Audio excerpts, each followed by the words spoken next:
거룩하신 하나님 아버지, 오늘도 부족하고 연약하지만 저희들의 찬양과 기도와 예배를 받으신 줄로 믿고 감사와 찬양을 올려드립니다.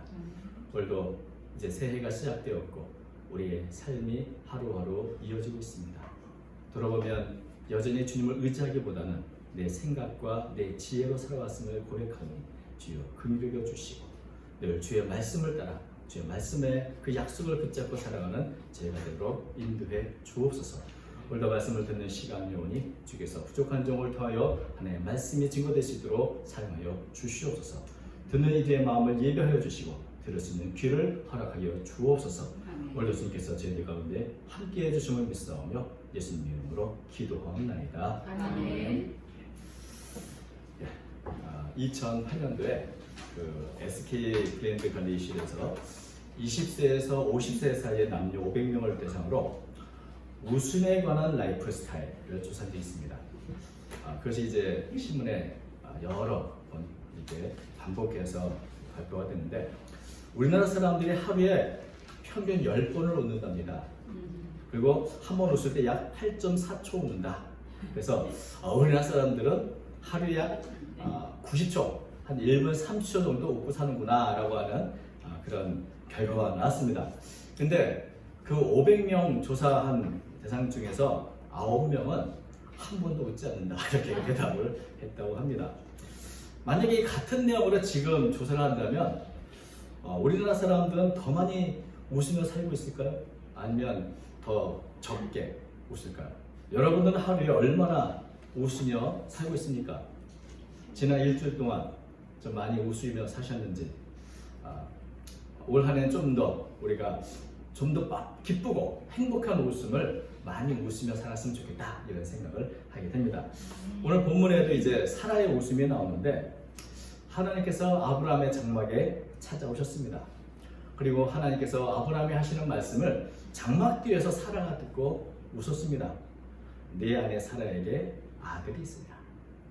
이 말씀은 처음 하시는 말씀은 아니고 창세기 17장 16절에 보면 이미 아브라함에게 하셨던 약속의 말씀입니다. 사례를 이름을 사라라고 불러라. 사라에게서 약속의 아들이 태어날 것이다. 이런 약속을 이미 해주신 것이죠. 이 말씀을 처음 들었을 때 아브라함도 웃었습니다. 창세기 17장 17절 아브라함이 엎드려 웃으며 마음속에 이르되 100세 된 사람이 어찌 자식을 낳을까? 사람은 90세니 어찌 출산하리요 하고. 그러니까 아브라함이 하나님 앞에서 약속의 말씀을 듣고 웃었다. 근데 그 웃음에 대해서 대부분 다 긍정적으로 평가합니다. 아브라함은 그 하나님의 약속을 믿고 내가 100세인데 내 아내는 90세인데 어떻게 출산한 일이 이렇게 있을까? 정말 이건 대단한 일이라고 생각하면서 믿음으로 웃었던 웃음이다 이렇게 평가를 합니다. 그리고 하나님께서는 그런 아브라함의 웃는 모습을 보시면서 앞으로 태어날 아들 이름은 이삭, 웃음이라고 지어라. 이렇게 이름까지도 지어주신 것이죠. 그러니까 아브라함의 웃음은 굉장히 긍정적인데 동일한 이 말씀을 하는 것을 사라가 듣고 사라도 웃었습니다. 근데 그 웃음은 결코 긍정적인 웃음은 아니었죠. 좋고 행복해서 웃는 그런 웃음도 믿음으로 웃었던 웃음도 아닙니다. 그것은 제가 굉장히 많이 고민했습니다. 이것도 어떤 웃음일까? 근데 최근에 유퀴즈의 김혜자 이 배우분께서 자신이 받았던 가장 난해했던 지문 그게 중에 하나가 뭐라 형용하기 힘든 표정 이렇게 돼 있는데 사라가 웃었던 웃음은 바로 이렇게 뭐라 형용하기 힘든 그런 웃음이다 라는 생각을 하게 됩니다. 웃기는 웃는데 웃는 게 아닌 그런 웃음이죠. 사라는 이렇게 말합니다. 12절 사라가 속으로 웃고 이르되 내가 노사하였고 내 주인도 늙었으니 내게 무슨 즐거움이 있으리요. 웃프다라는 말이 있습니다. 웃기면서 슬프다는 그런 의미인데 사라가 웃었던 웃음이 바로 이런 웃기면서도 슬픈 씁쓸한 웃음이 아닌가. 만약에 사라가 이 약속의 말씀을 젊었을 때 들었다면 어떻게 했을까요? 아멘! 너무나 기쁘고 행복해서 웃었을 겁니다. 근데 지금은 이런 말씀을 듣고 웃을 그런 형편이 아니죠. 사라는 지금까지 갈대아 우르에서부터 약속을 따라서 아브라함과 함께 동거동락하며 믿음으로 살아왔습니다. 신실하게 살아왔는데 10년이 지나도 이 약속의 말씀이 성취되지 않습니다. 그래서 우리가 아는 것처럼 이미 15년 전에 사라는 자신이 늙어서 난 아이 낳을 수 없으니 내 몸종을 아브라함에게 처분해 주겠다. 이렇게 그래서 우리 잘 아는 것처럼 하갈을 통해서 이스마엘을 낳았고 이로 인해서 자신의 몸종에 있는 하갈에게 멸시를 당했던 그런 쓰라린 경험이 있습니다. 그리고 또다시 10년이 지났고 또다시 시간이 흘렀지만 이제 사라 나이가 89세입니다. 89살. 근데 다시 하나님께서 똑같은 약속의 말씀을 주시는 겁니다. 내년 이맘때에 아들이 있을 것이다. 오랜 세월을 기대하고 기다렸는데 이루어지지 않았던 약속의 말씀을 이제는 조금 더 구체적으로 내년이다 라고 이렇게 말씀하시는데 이 말씀을 들으면서 사라는 오랜 세월 동안 그 기다림에 지쳐서 이제는 기대가 다 사라진 그런 상태입니다. 주실 마음이라면 좀 진작 주시면 될 거예요. 아직까지 주셨는 것은 뭐 주시지 않으려고 하나 보다. 아예 포기하고 약속을 그런 기대를 다 접어두고 포기한 상태인데 이렇게 또 말씀을 하시니 이런 우픈 웃음을 웃게 되는 겁니다. 왜 그렇습니까? 사라는 이렇게 말합니다. 내가 노쇠하였고 내 주인도 늙었다. 이 사라는 아브라함에 대해서는 그저 늙었다는 이런 표현을 썼는데 자신에 대해서는 노쇠하였다. 이 노쇠했다는 말이 성경에서는 낡아졌다, 헤어졌다, 소진했다 이런 말로 번역된 그런 단어입니다. 의복이나 신발이 오래 신으면 다 닳고 헤어져서 더 이상 사용할 수 없는 상태. 바로 그게 바로 사라가 썼던 바로 그 단어일 것입니다. 자기 몸은 자기가 가장 잘한다. 사라는 나는 이미 아이를 낳을 수 없는 몸이다. 이건 난 너무 늙고 소진했다. 아이를 낳기에 너무 늦었다. 그래서 하나님께서는 사라에게 내년에 아들이 있을 거라 말하지만 이것은 상식적으로나 과학적으로나 불가능합니다. 하나님의 약속은 참 귀한 것이긴 하지만 객관적인 이 현실, 과학적인 현실 앞에서 이것은 불가능하다는 걸 내가 인정하지 않을 수 없다. 또다시 헛된 기대에 부풀어서 있다 보면 더 큰 실망만 가질 수 있을 것이다. 그래서 이런 마음의 결론을 사라는 가게 된 것이죠. 그래서 이 말씀을 들으면서 나오는 웃음이 어이없는 헛웃음이 씁쓸한 웃음, 민망한 웃음을 이렇게 지었던 것이죠. 그런데 이런 웃음은 사라가 지금 이 말씀을 듣기 웃었구나 하는 것을 아는 사람은 아무도 없었습니다. 왜요? 사라는 장막 뒤에 있고 또 아무도 모르게 속으로 티를 내지 않고 웃었기 때문에 그래서 하나님이 아브라함에게 말할 때 그것을 묵묵히 듣고 있는 것처럼 보였을 겁니다. 그래서 보면 묵묵히 하나님의 말씀을 듣고 있는 사라 보면서 사라는 믿음으로 하나님의 약속의 말씀을 받아들이는 그렇게 보였을지 모릅니다. 그러나 하나님께서는 사라가 지금 어떤 상태인지 그의 불신앙의 웃음을 드러내셨습니다. 13절 말하죠. 여호와께서 아브라함에게 이르시되 사라가 왜 웃으며 이르기를 내가 늙었거늘 어떻게 아들을 낳으려 하느냐. 사라는 왜 웃습니까? 이거는 도저히 있을 수 없는 일이고 과학적인 증거가 있고 내 몸을 내가 아는데 난 아들 낳을 수 없어. 근데 이렇게 말하는 사람이지만 만약에 정말 하나님께서는 과학적으로 객관적으로 가능성 있는 일만 행하시는 분입니까? 이건 가능성이 있기 때문에 이건 하나님이 하실 수 있고 이건 가능성이 없으니까 안 돼라고 하는 것이 과연 옳은 생각일까요? 만약에 젊은 시절에 이런 말씀을 주셨다면 분명히 기뻐했을 겁니다. 아멘 했을 겁니다. 왜? 가능성이 있으니까. 지금은 늙으니까 안 된다. 여러분, 이건 가능성의 문제가 아니라 믿음의 문제인 것입니다. 젊든지 나이가 많든지 아이를 낳을 수 있는 것은 하나님의 은혜요 능력입니다. 모두가 하나님의 은혜로 난 것이지 젊었으면 가능하지만 늙어서는 안 된다. 이것은 불가능하다. 이것은 사실 믿음의 고백은 아닌 것이죠. 그것은 하나님이 어떤 분인가를 아직 잘 모르고 있는 것입니다. 하나님께서 이렇게 말씀하시죠. 이렇게 묻습니다. 14절 여호와께 능하지 못한 일이 있겠느냐?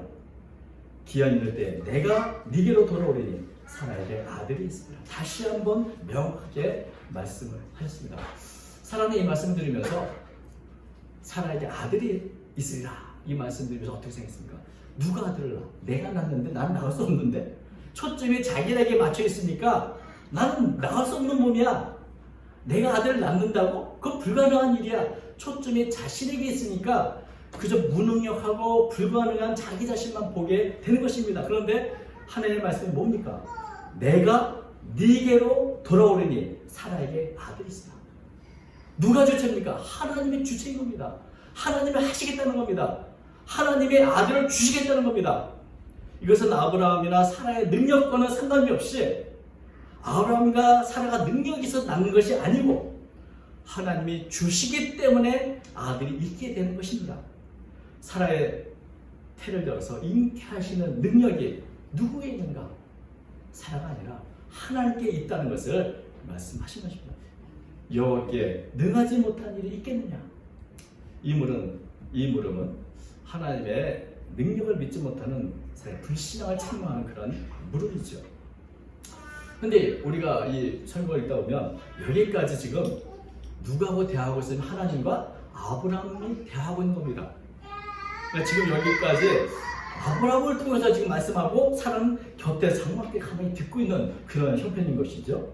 그런데 그 듣고 있으면서 가만히 속으로 웃는 사라를 지금 책망하시면서 말씀하시니 그러면서 사람 마음 깊은 곳에 숨겨있던 그런 불신앙 또 하나님의 실망을 이렇게 보시고 책망하시니까 사라가 갑자기 두려워지기 시작했습니다. 그래서 사라가 직접 이 대화에 직접 나섰습니다. 15절 사라가 두려워서 부인하기를 내가 웃지 아니하였나이다 이르시되 아니라 네가 웃었느니라. 여러분 지금까지 사라의 어떤 믿음상을 보면은 늘 아브라함의 그 믿음의 그늘에서 아브라함을 통해서 하나님의 말씀을 전해 들었습니다. 직접 하나님과 대화한 적이 별로 없죠. 어떤 면에서는 사라가 하나님과 직접 대화한 구조는 이 구조입니다. 내가 웃지 않았습니다. 아니라 네가 웃었다. 여러분, 근데 사라가 웃지 않았다고 말하는 게 어떤 면에서는 완벽히 거짓말이라고 할 수는 없습니다. 왜 그렇죠? 속으로 웃었으니까. 속으로 웃은 것은 아무도 알 수 없기 때문에 웃은 게 아닙니다. 여러분, 제가 한번 여러분에게 부탁드리고 싶은데 속으로 지금 한번 웃어보십시오. 겉으로 웃으면 내가 알잖아요. 속으로 웃어보십시오. 알 수가 없습니다. 그렇지 않습니까? 이건 웃은 것이 아니죠. 아무도 웃지 않았습니다. 속으로 웃었다는 것은 알 수도 없고 증명할 수도 없습니다. 장막 뒤에서 속으로 웃은 것을 누가 알겠습니까? 증인도 없고 증거도 없습니다. 만약에 재판을 한다면 100% 사라가 이깁니다. 사람들은 사라가 서로 웃었는지 도무지 알 방법이 없습니다. 최근에 거짓말 탐지기가 있으니까 이 검사되지 않겠느냐. 거짓말 탐지기의 정확도가 약 90%라고 하는데 그것도 사실 실제로는 그렇지 못하다고 합니다. 그래서 법정 증거로 이 결과 채택되지도 않고 다만 참고 자료로만 활용된다. 이렇게 정치에 나와 있죠. 사라가 웃지 않았다. 그리고 아무도 사라가 웃은 것을 본 사람이 없습니다. 그렇지만 사라가 웃었다는 것은 사라 자신이 알고 있고 그리고 하나님 알고 계십니다. 사라는 속마음이 들킨 것이 두려워서 숨기려고 했지만 하나님은 그것을 명확하게 드러내셨습니다. 아니라 네가 웃었다.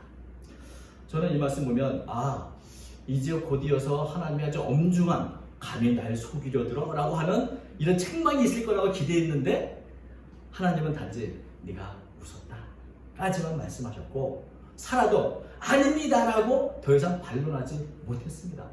이것은 하나님의 말씀을 인정한 것이 맞다. 하나님 알고 계시는구나. 난 웃었어 라고 인정하는 거죠. 하나님이 이렇게 말씀하시는데 거의 반론을 할 수가 없죠.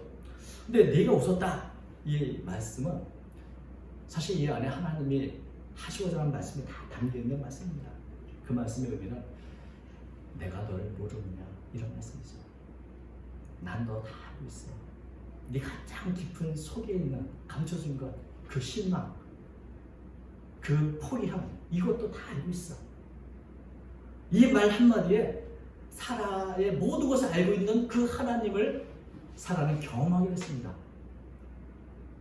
하나님은 나를 알고 계시는구나. 나의 속속들이 알고 있다는 것을 직접 경험을 하게 된 것이죠. 이건 전해드린 게 아니고 사라가 직접 하나님을 만나서 경험을 한 겁니다. 하나님은 나를 알고 계신다. 그래서 이 한마디에 사라는 고꾸라진 겁니다. 하나님은 나를 알고 계신다. 이제 더 이상 변명이 필요 없습니다. 내가 아무리 내 마음을 숨겨두고 믿음 있는 척하고 가만히 있으면 다 들은 것처럼 할지 모르지만 하나님은 내 실망과 두려움과 아픔과 고통과 사랑과 헌신, 내 눈물 모든 것을 알고 계신다. 그러므로 하나님은 사라가 노쇠한 것도 알고 계십니다. 아들을 낳는 것은 사라의 능력이 아니라 순전히 하나님의 은총이요 하나님의 능력으로 이루어진 것입니다. 하나님께 자신을 맡기면 되는 겁니다. 여호와께 능하지 못한 일이 있겠느냐? 하나님이 이렇게 물으셨는데 사람이 여기에 대답해야 합니다. 능하지 못한 일이 있겠느냐? 여러분, 이 물음에 여러분은 무엇라 대답하시겠습니까? 많죠? 라고 대답하시겠습니까? 아니면 그런 게 어디 있겠습니까? 라고 대답하시겠습니까? 내 속속들이 다 이미 네가 웃었다는 이 말로 하나님은 어떤 분인가를 드러내셨고 여호와께 능하지 못한 일이 있겠느냐? 물으시는 이 물음 앞에 사라는 대답해야만 했습니다. 하나님과의 직접적인 경험, 그 말씀이 결국 사라에게는 믿음의 씨앗이 되었습니다. 나에게 약속을 주시는 그분은 믿을 만한 분이다. 사람이 아니다. 살아계신 하나님이다. 이런 확신의 근거가 된 것이죠. 그래서 여기서부터 사라의 믿음이 새롭게 시작됩니다. 히브리서 11장 11절에 보면 이런 말씀이 있습니다. 믿음으로 사라 자신도 나이가 많아 단산하였으나 잉태할 수 있는 힘을 얻었으니 이는 약속하신 일을 믿으신 줄 알았습니다. 사라는 하나님을 직접 경험했고 그 하나님께 자신을 맡김으로 신실하신 하나님, 믿을 수 있는 하나님을 내가 알고 그분께 나를 맡겨 믿음으로 잉태할 힘을 얻었다는 겁니다. 사실 하나님의 말씀은 한마디면 족합니다. 그 한마디가 하나님의 살아계시는 증거가 되고 그 말씀의 진실하다는 증거가 되기 때문입니다. 어느 순간부터 사라는 하나님에 대한 기대를 다 접고 살았지만 하나님께서 이런 사라에게 직접 찾아오셨고 직접 말씀해 주셨습니다. 사라 마음 깊은 곳에 있는 의심과 불신을 제거해 주셨고 사라에게 믿음을 주셨습니다. 이 믿음으로 사라는 잉태할 힘을 얻게 된 것입니다. 하나님은 언제 일하시는가? 사람이 나는 할 수 없다고 말할 때, 이제 다 끝났다고 말할 때, 이제는 모든 게 닫혀서 더 이상 갈 곳이 없다고 말할 때, 그때가 바로 하나님이 일하실 때입니다. 왜 그렇습니까? 아직도 여전히 가능성이 많아서 이 길도 갈 수 있고 저 길도 갈 수 있을 때는 그게 다 자기가 잘해서 된 줄로 생각합니다. 그런데 모든 문이 막혔을 때, 이것도 저것도 모두 행할 수 없을 때 오직 하나님께서만이 하실 수 있습니다. 그때 하나님이 일하셔야 모든 영광이 하나님께로 올라가는 겁니다. 그렇지 않으면 내가 잘해서 내가 지혜로워서 그렇게 영광을 나누려고 하겠죠. 믿음으로 하나님만을 바라보기 시작한 이 사라를 통해서 하나님은 그 약속의 말씀을 그대로 이루어 주셨습니다.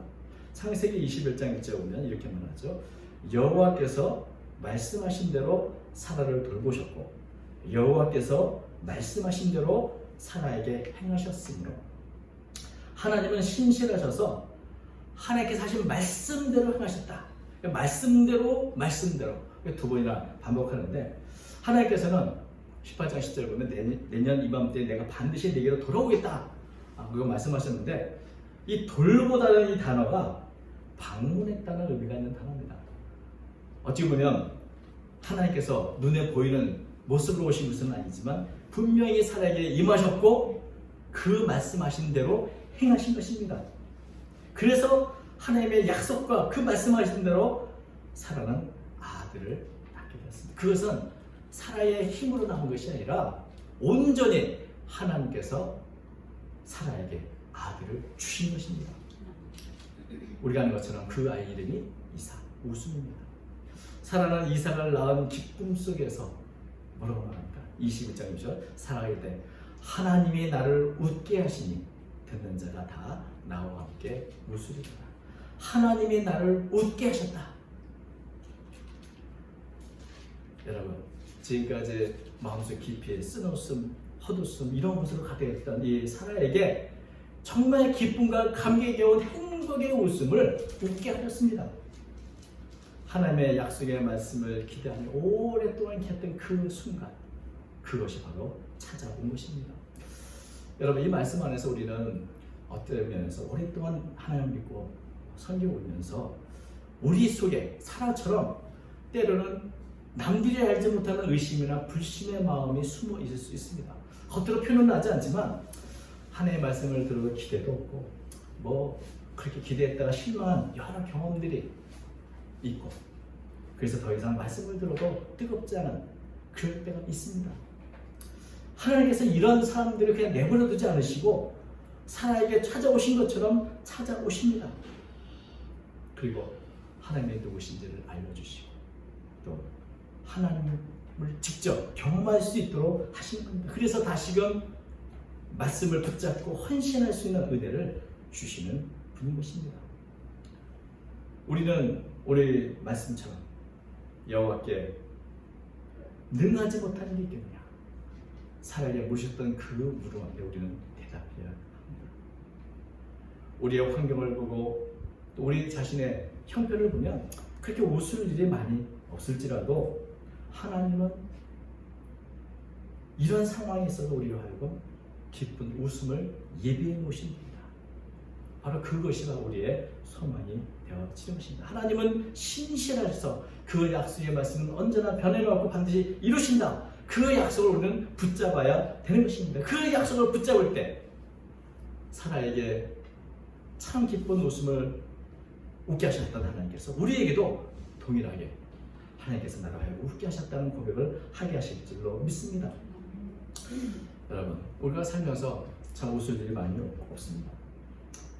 행복한 웃음보다 오히려 쓴 웃음과 헛웃음이 나올 때가 많이 있습니다. 그러나 오늘 말씀을 통해서 하나님이 나를 하여금 웃게 하신다, 이런 고백을 할 수 있는 저와 여러분이 될 수 있었으면 좋겠습니다.